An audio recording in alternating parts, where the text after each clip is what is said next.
And I welcome you to this edition of MBC Exclusive with me, Alinafe Mlamba. Joining me today is Peter Dimba, Member of Parliament for Lilongwe South constituency. Welcome to the program. Thank you so much. So, Mr. Dimba, you're definitely one of the most sought after legislators. Can you just tell us what made you decide to bring the amendment of the cannabis bill? Yeah, thank you so much once again, Alinafe, for having me in your program. So you may recall that some 6 months ago, during the midterm budget review, our Honorable Minister of Finance, Honorable Simplex Titular, did outline a number of strategies which government intended to employ in order to recover the economy, grow the economy, as well as diversify the economy. And he listed about 8, if not 9 strategies. He listed issues to do with labor export to Israel, issues to do with mega farming, issues to do with mining, issues to do with tourism, and other issues. But apart from these issues, he also did mention that government would want to introduce the cultivation of local cannabis, because according to Cannabis Regulation Authority, which is a government entity that regulates the cannabis industry, they carried out a market research and found out that if we introduced cultivation of local cannabis, we would, as a country, benefit so much. In fact, according to them, they said that in the first few years of the introduction of local cannabis cultivation, we would get as much as $200 million per year. And then as the industry grows to maturity, we would get as much as $700 million per year. So before you proceed, yes, are you trying to tell us that if we were to look at the money that is being raked in, that is what motivated you to come up with this bill? Well, not necessarily the money, but I'm looking at a number of benefits that as a country would actually get by introducing the cultivation of local cannabis. We're talking of creation of employment. Most of our youth are not employed at the moment.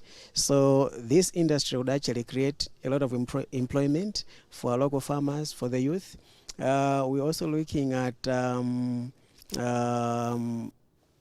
availability of forex. At the moment, as a country, you would bear witness that we are struggling as an economy to have sufficient forex reserves. Apart from that, according to our 2063 agenda, we're supposed to actually grow our industries, the manufacturing industry, for example. So the cultivation of the local cannabis would actually go a long way in making sure that we, grow our manufacturing industry, because as you may be aware, cannabis is used to produce a variety of products. For example, we can produce textiles from cannabis. We can produce paint from cannabis. We can produce papers, the printing papers from cannabis. In fact, cannabis is also used in the automobile industry. And apart from that, cannabis is also used in the manufacturing of medicine. So there are several uses for cannabis, and basically as Malawi we actually stand to benefit from the use of local cannabis. And actually, according to the Cannabis Regulation Authority, our local chamber is very much sought after on the global market. Now, much as the market is there, are there buyers readily available? Okay, so let me tell you that according to the Cannabis Regulation Authority, after carrying out a market research, they found out that our local chamber, the Nkota chamber, the pure chamber, they call it Malawi Gold, is on very high demand Okay, Are so they readily available? they are. The market is there. Actually, it's been there for We're not years. talking about the market, because if we're to look at the situation that has been happening, the Yes. market is there, but do we have readily available buyers for the market, at the market as it is? Because we have the product, but much as the product is there, is it going to be bought? So according to the market research which they carried out, because I actually depend on the market research which Cannabis Regulatory Authority already carried out. So according to them, there is already a market for our local chamber. In fact, that is why I think for so many years, our local chamber has been grown, of course, illegally, and then been smuggled outside the country. But actually, as a government, we don't benefit from the revenue because it's a product that is illegal. It is therefore smuggled out of the country. So government can't get, the foreign government can't get the taxes. So the market is there. That is why the chamber farmers have been there all these years. So the market is there. In fact, let me tell you this, that I think during the week that I was presenting the bill, I received some visitors at Parliament. I think a certain cooperative, and coincidentally, this cooperative is actually cultivating this local chamber in my constituency near Malingunde. So they came to encourage me and actually showed me a contract which they have with a company from the United States of America to supply them about 15 million kgs of local chamber in the next 3 years. And so I asked them, how much do you charge per kg? And they told me we charge about $7 per kg. Now, if you multiply $7 times 15 million, it's coming to around 105 million US dollars. 105 million US dollars is about 210 billion kwacha, roughly. And we're talking of one company. I saw the contract, actually I have it. So, and this is just one cooperative, one investor. How about if you have quite a number of investors, a lot of players in the industry, and each one of them get to export our local chamber to the global market? Now, what measures have you put in place to ensure that you accommodate local farmers? Because there are a lot of farmers out there, as you've put it, that are investing in this venture.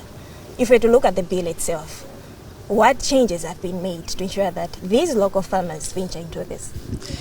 Yeah, you're right. I think I should also make mention of the fact that this chamber bill is not the bill that is actually introducing the cultivation of chamber. Since 2020, it's been legal in Malawi to produce chamber. The only difference is that in the previous law, we only allowed a certain kind of chamber, a chamber that has potency, or THC, we call THC, of less than 1%, which is less potent actually. And our chamber actually has more potency, has higher THC of more than 1%.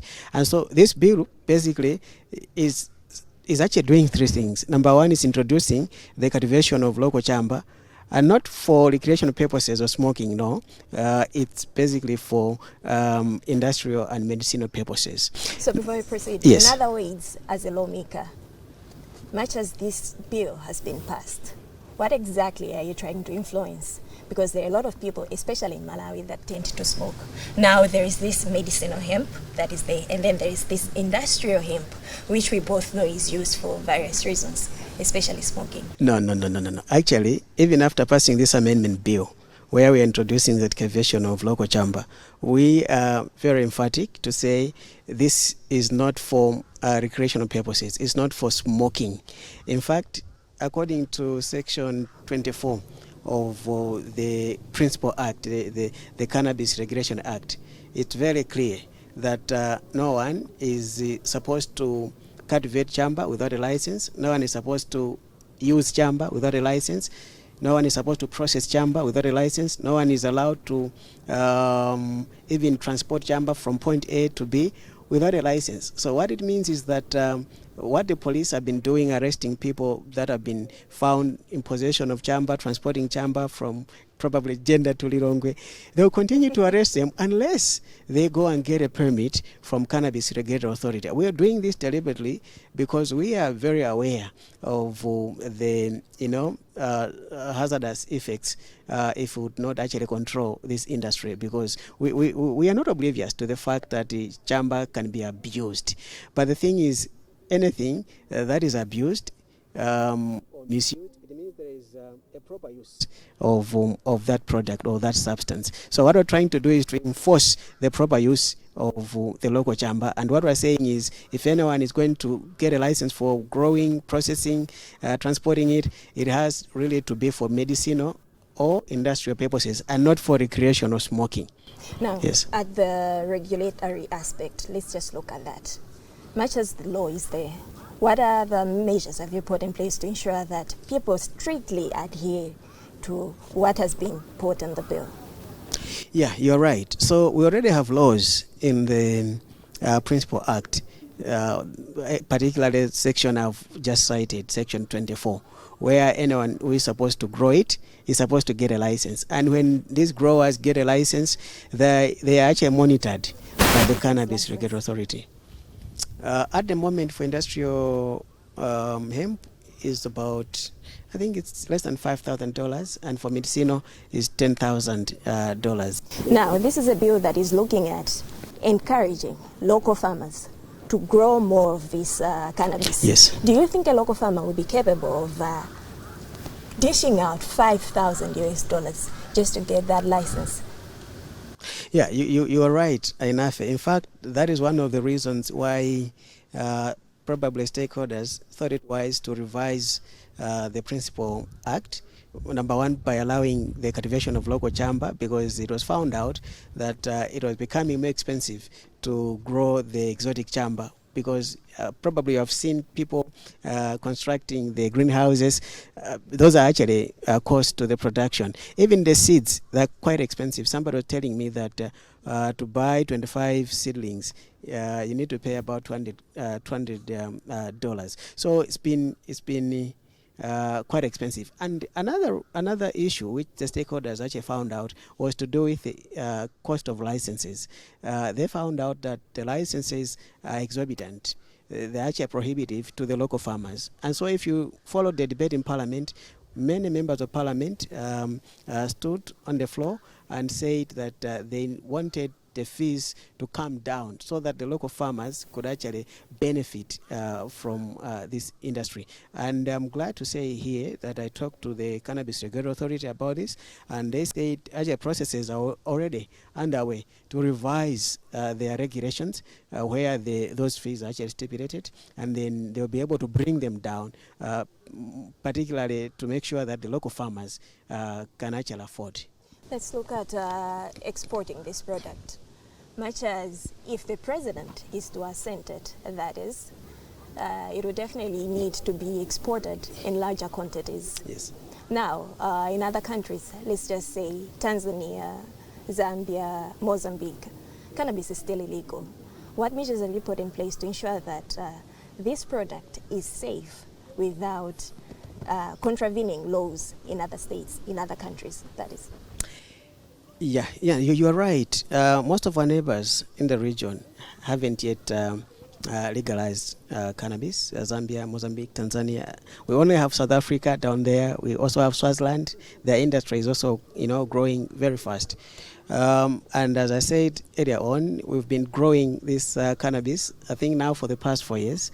And I think from experience, our cannabis, most of it has been leaving our airport, Kia, through cargo planes, straight to the market or to the destinations.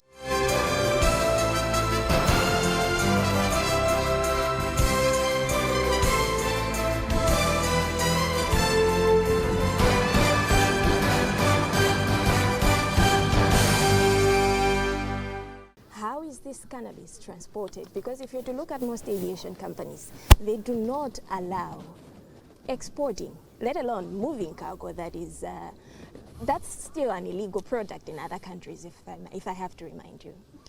Now, who is responsible for this? Yeah, you're right. Is it the off-taker or the farmer is responsible for this? So basically, from experience, it's been the off-taker. Hiring a cargo plane, coming here to get the cannabis, and then from Kia they fly to their destinations. Through using which airlines? I may not. The same airlines we have, or these off-takers have to charter their own planes? They do charter their own planes. It's their responsibility to ship the product from Malawi to their countries. Okay, so looking at the bill itself, is there a possibility of maybe talking to these aviation companies so that they become more flexible to accommodate this product from Malawi to other countries? Yeah, of course. Those are issues that the Cannabis Regulatory Authority has to take up, and of course a number of stakeholders that have to come in order to ensure that this cannabis industry that is just getting started grows. Now, mentioning of road transport. Yes. There are a lot of things that happen on the road. You talk of theft. You talk of a lot of things. Are there insurance policies that are linked to this product once it is on the road? Well, really, in terms of transportation and insurance, it's really up to the parties involved, the buyer, the off-takers. Obviously, when cargo is being transported from point A to B, and then there are obviously risks associated with the transportation. That's when insurance comes in order to cover the risks. So basically, the responsibility is with the buyers themselves. Still on issue to do with transporting this product through road. This product will be moved in a territory. Let's talk of Mozambique, for instance. Cannabis is illegal in Mozambique. What measures have you put in place to ensure a smooth transition of this product from Malawi, say, to South Africa? Yeah, you're right. So basically, these are not measures that we can put in the bill. No, but these are measures that the Cannabis Regulatory Authority, being the regulator of the industry, together with the various stakeholders, would actually sit down and see how to deal with these issues. But as I've already said, for the past 4 years, we've been growing and exporting cannabis, and I think from experience, for example, the transportation of cannabis from Malawi to Beira via through our roads basically has been possible with the help of the Mozambican authorities, who've been gracious and kind enough to give us permits through their embassy. The Cannabis Regulatory Authority also does provide permits for smooth transportation of the cannabis. So I think the Beira route is clear. Now, what measures have you put in place to ensure that it maintains its quality standard? Our chamba, our Malawi gold, they call it Malawi gold. They call it Malawi gold because it's of high value. It's on high demand. It fetches a lot of dollars on the market.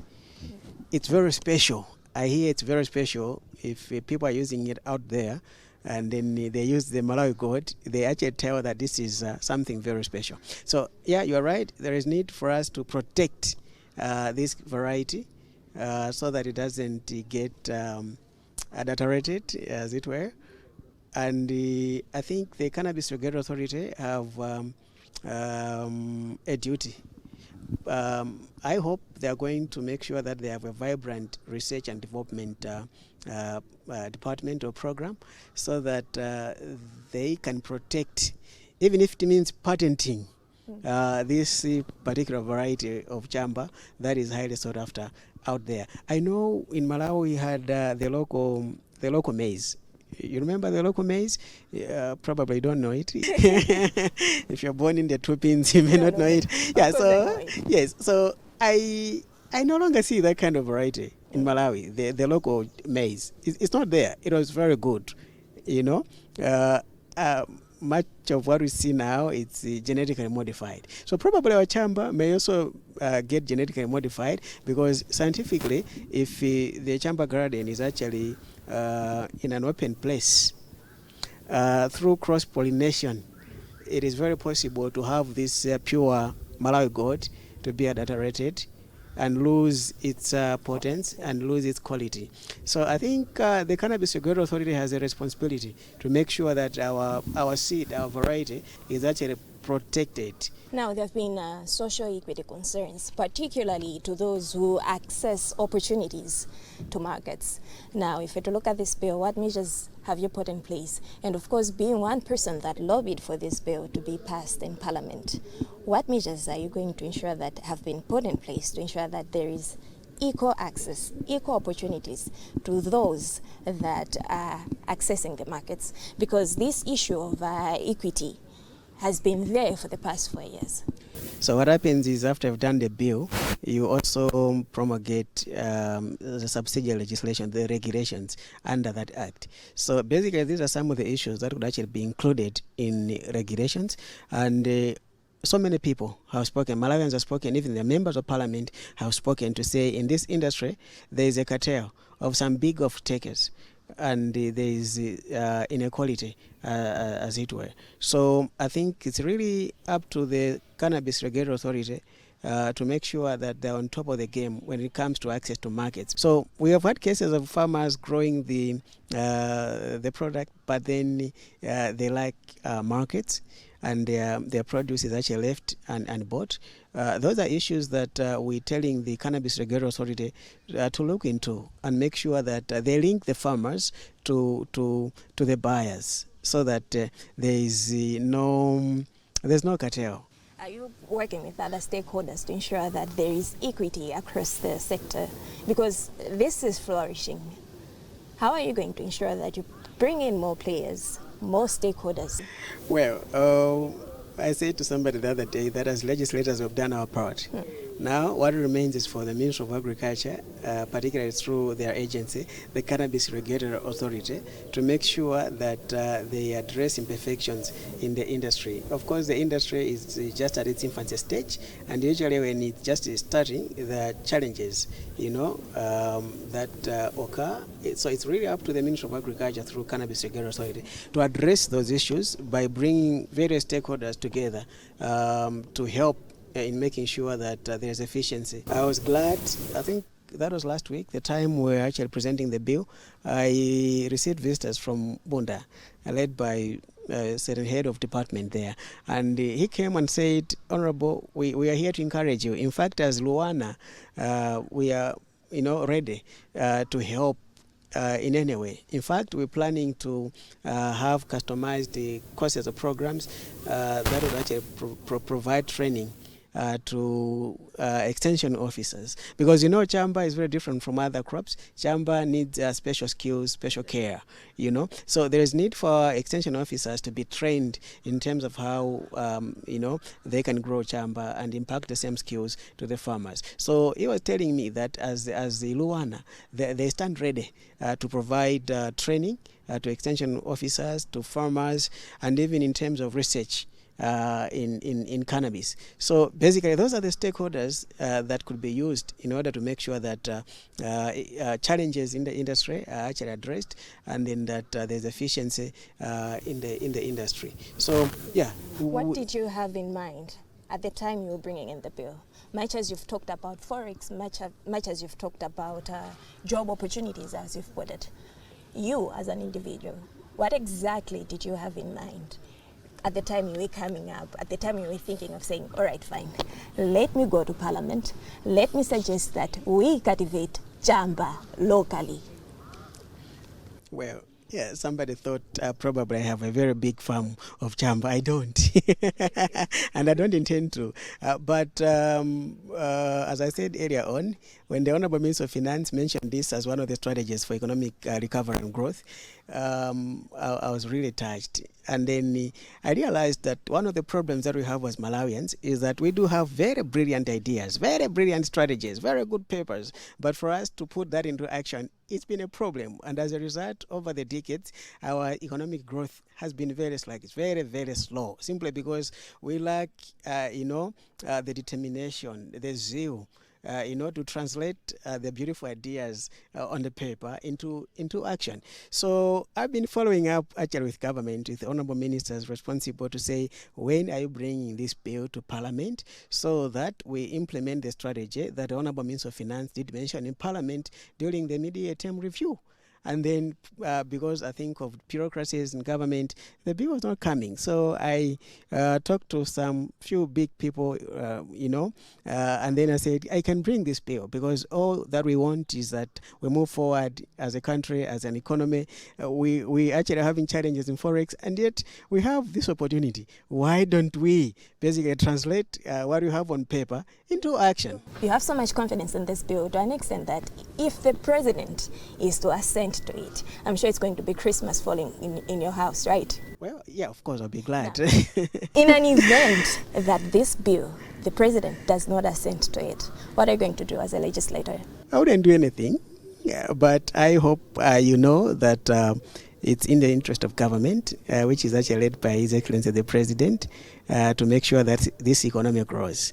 And that is why the Honorable Minister of Finance, who obviously does not do things on by himself, usually concerns the superior. So that has also to be borne in mind, that just didn't come from nowhere and then appeared on the scene and presented the bill. Is something the government has been considering to bring to Parliament. It's just that bureaucracy made it to delay. And then I came in to help and got the bill presented. So obviously, I know that His Excellency is going to assent to the bill. That I can assure you. But if he doesn't, there's nothing that I can do. It's actually within his powers. But according to the law, he's supposed to write Parliament and say, no, I've referred this bill back to Parliament for these reasons. That's according to law. It was very nice having you in this program. Thank you so much, Alinafe. Yeah. Economic empowerment is what he is lobbying for. At the moment, the bill is yet to be assented to by the president. My name is Alinafe Mlamba, and this is MBC Exclusive. Until next time, stay inspired.